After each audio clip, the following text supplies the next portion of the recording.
I am told that there is a very small inn, and it's located about halfway to the top of one of the highest mountain peaks in all of the French Alps.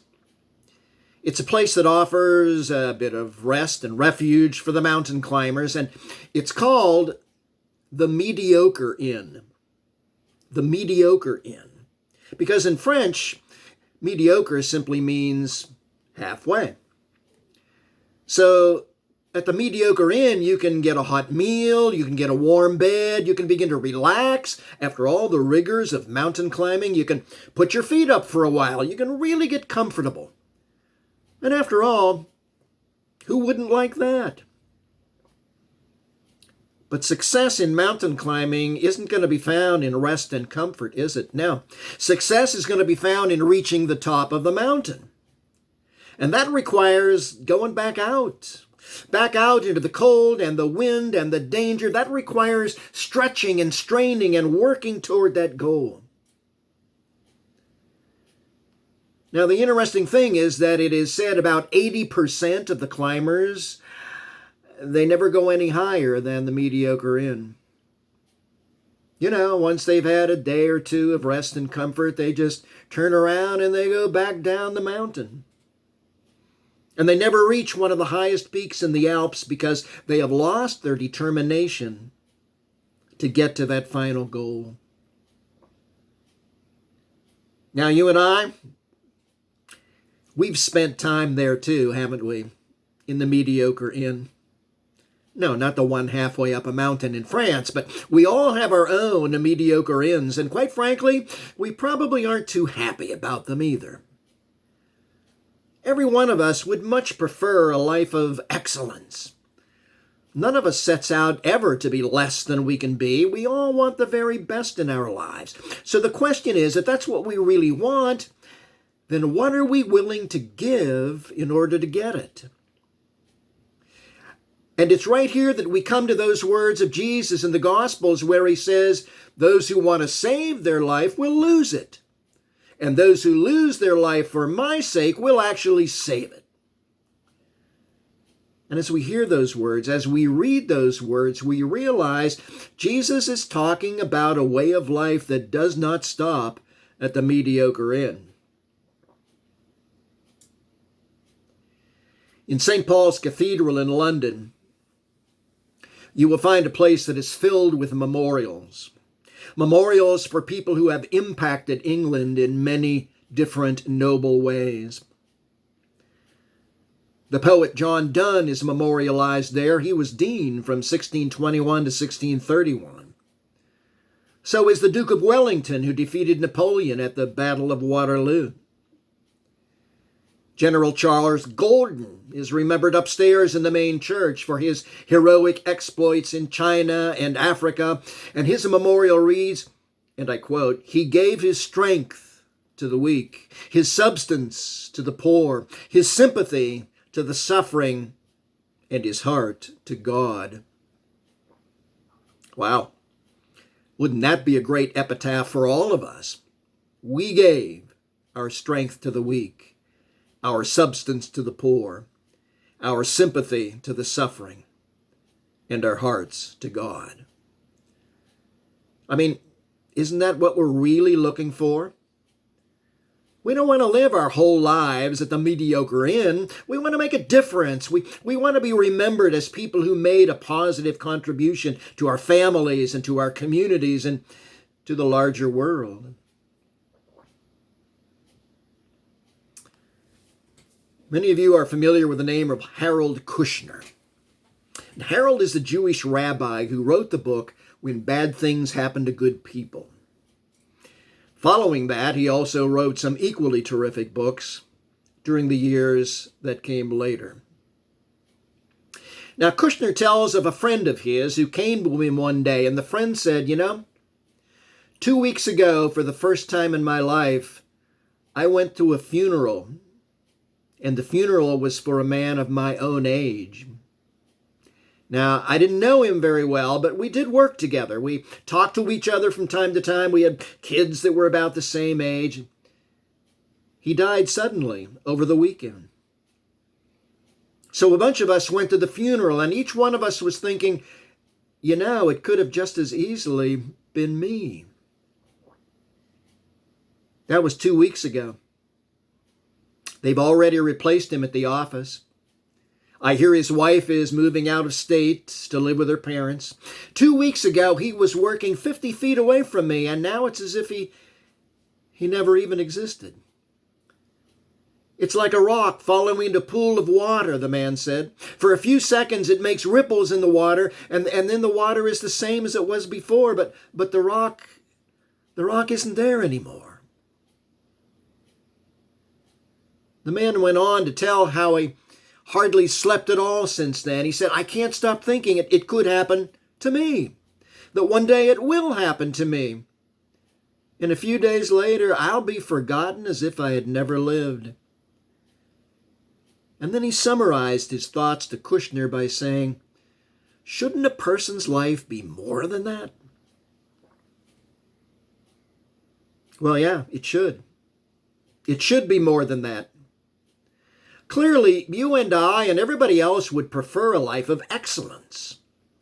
But in order to do that, in order to have a life that is more than merely temporary ripples on the pond of eternity, in order to get out of the mediocre inn that's only halfway there, first of all, we need to recognize that it's not all about us. Jesus calls us to a life of service.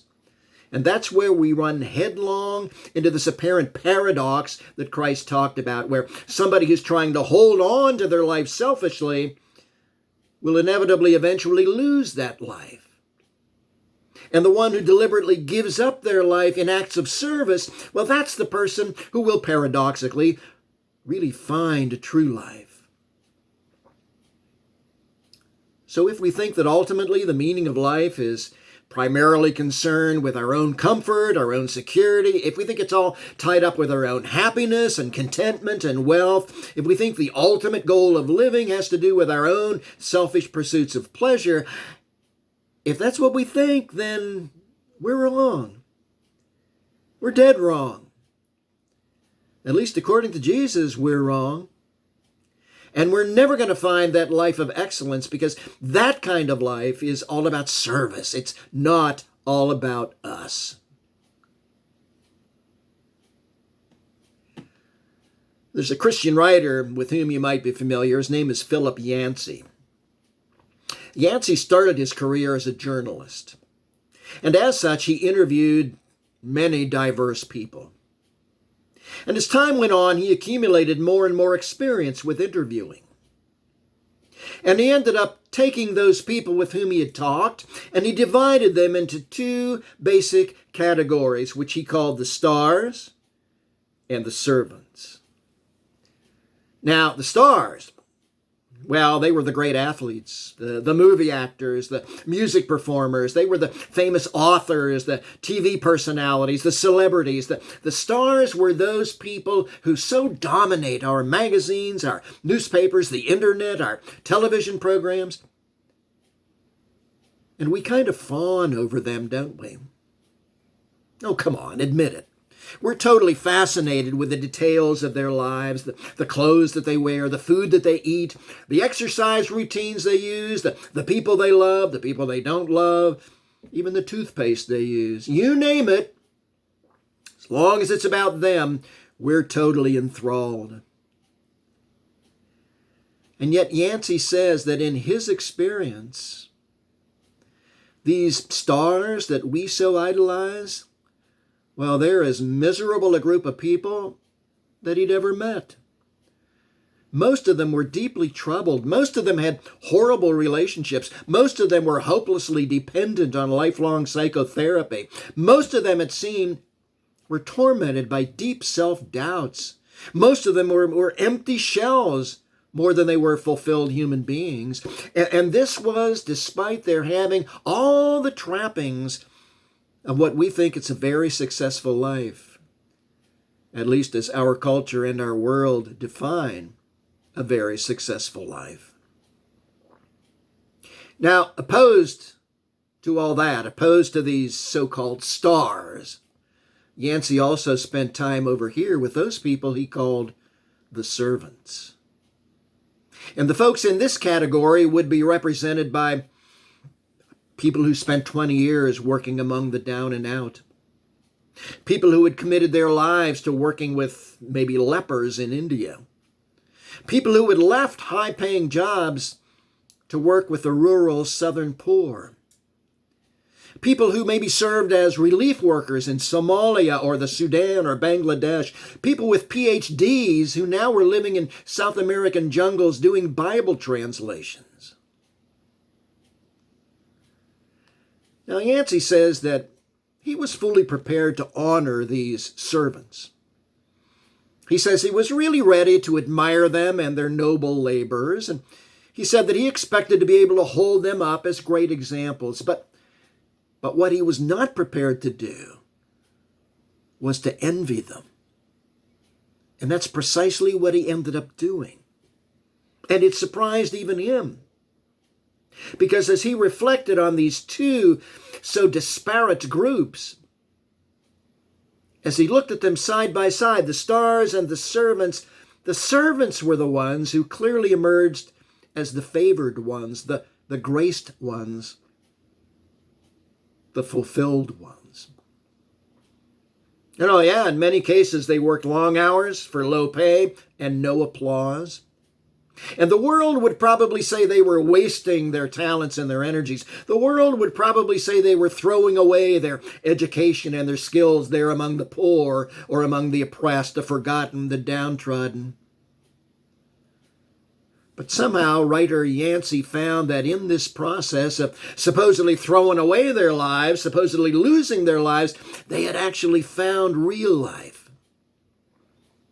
And indeed, they had received a sense of peace, a feeling of accomplishment, a sense of satisfaction and fulfillment and contentment that was deep. And it was very real. And he says it was not of this world. You get it? It's not about us. It's never about us. Happiness is about finding something bigger than we are and giving ourselves to that something. And in the process of giving self, in the process of losing self, we find life, and we find our real selves. Hey, Jesus said that long time ago. Those words have been around now for 2,000 years. Maybe it's time we began to pay attention. Because the way of the world is never going to satisfy us fully. It's a way that will always leave us wanting for something. It's a way that will end with that rock dropping into a pool of water and leaving ripples that are only temporary. But the words of Jesus Christ, those are words that last. Those are words that can take our lives and redirect us. They are words that can cause us to always move forward and move up, rather than just sitting in the mediocre inn. Amen. And thank you for being with me this morning.